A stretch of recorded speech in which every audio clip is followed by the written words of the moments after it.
Mohon dukungannya dengan cara subscribe channel ini, karena dengan kalian subscribe akan membuat saya lebih termotivasi untuk mengupload video, dan jangan lupa aktifin notifikasinya ya. Terima kasih. Assalamualaikum warahmatullahi wabarakatuh. Halo pejuang nih, bagaimana nih kabarnya? Semoga semakin semangat belajar ya. Halo, kembali lagi sama Mutia di sini. Untuk yang baru bergabung pada channel ini, halo, salam kenal. Oke, kita masih melanjutkan latihan soal tentang SKB CBT ya. Masih tentang etika dan tridharma perguruan tinggi. Kita kayak biasa, siapkan dulu alat tulis dan kertas yang digunakan untuk mencatat jawaban yang teman-teman anggap benar. Untuk nanti kita bahas. Kita mulai dari soal nomor 1. Berikut merupakan perguruan tinggi penyelenggara pendidikan vokasi dalam berbagai rumpun ilmu pengetahuan yang jika memenuhi syarat dapat menyelenggarakan pendidikan profesi, kecuali, ingat ya, kecuali berarti yang bukan, opsi A politeknik, B akademik, C institut, D universitas. Menurut teman-teman jawabannya yang mana nih? Silakan tulis di kertas tadi ya.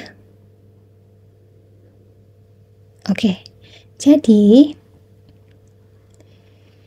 yang tidak berhak untuk menyelenggarakan pendidikan profesi adalah akademi.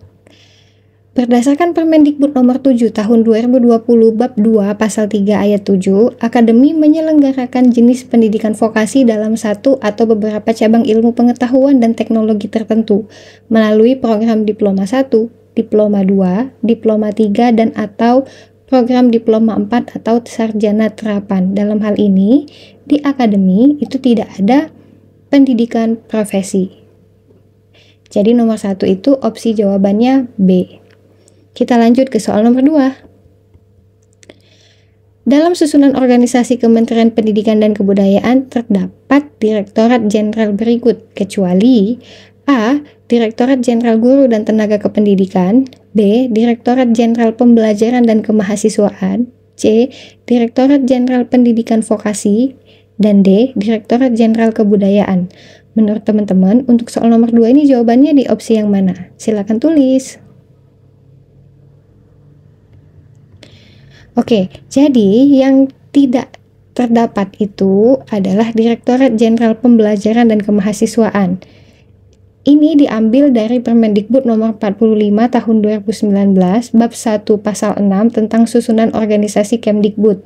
Itu ada Sekretaris Jenderal, Dirjen Guru dan Tenaga Kependidikan, oke opsi A ada, Dirjen Pendidikan Anak Usia Dini, Pendidikan Dasar dan Pendidikan Menengah, Dirjen Pendidikan Vokasi, oke opsi C ada, Dirjen Pendidikan Tinggi, Dirjen Kebudayaan, oke ada opsi D, Inspektorat Jenderal, Badan Penelitian dan Pengembangan dan Perbukuan, Badan Pengembangan dan Pembinaan Bahasa, dan staf ahli bidang regulasi pendidikan dan kebudayaan, sehingga yang bukan termasuk Direktorat Jenderal itu ada di opsi B, atau Direktorat Jenderal Pembelajaran dan Kemahasiswaan. Oke, kita lanjut ke soal nomor 3. Jangka waktu berlakunya akreditasi prodi dan perguruan tinggi adalah A. 5 tahun, B. 4 tahun, C. 3 tahun, dan D. 2 tahun. Menurut teman-teman jawabannya yang mana nih? Ini berkaitan dengan akreditasi. Oke.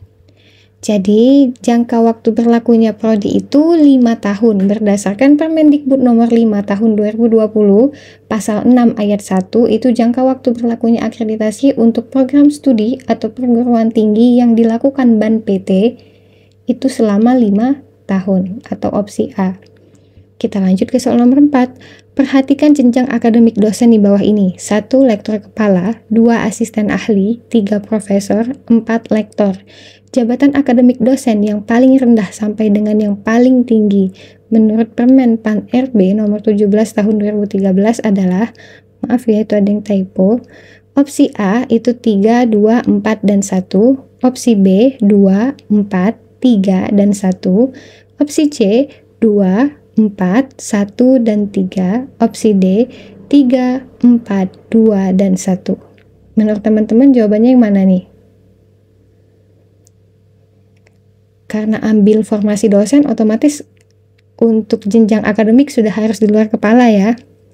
Oke, jadi jenjang akademik dosen itu Urutannya ada 2, asisten ahli. Kemudian 4, lektor. 1, lektor kepala, barulah kita bisa ke jenjang profesor atau guru besar. Sehingga opsinya itu ada di opsi C. Ini diambil berdasarkan Permendikbud nomor 5 tahun 2020 pasal 6, bab 6, pasal 6 tentang jabatan akademik dosen. Kita lanjut ke soal nomor 5. Perhatikan susunan organisasi di bawah ini. 1. Direktorat Sekolah Menengah Kejuruan. B. Direktorat Pendidikan Masyarakat dan Pendidikan Khusus. 3. Direktorat Pendidikan Tinggi Vokasi. 4. Direktorat Khusus dan Pelatihan. 5. Direktorat Kemitraan dan Penyelarasan Dunia Usaha dan Dunia Industri. Nah, yang merupakan susunan organisasi Direktorat Jenderal Pendidikan Vokasi adalah, yang ditanya ini Dirjen Pendidikan Vokasi. Opsi A, 1, 2, 3, dan 5. B, 1, 3, 4, dan 5. C, 2, 3, 4, dan 5. Dan opsi D itu 1, 2, 3, dan 5. Menurut teman-teman jawabannya yang mana nih? Jadi yang merupakan susunan organisasi Jenderal Pendidikan Vokasi itu ada 1, Direktorat Sekolah Menengah Kejuruan. 3, Direktorat Pendidikan Tinggi Vokasi. 4, Direktorat Khusus dan Pelatihan.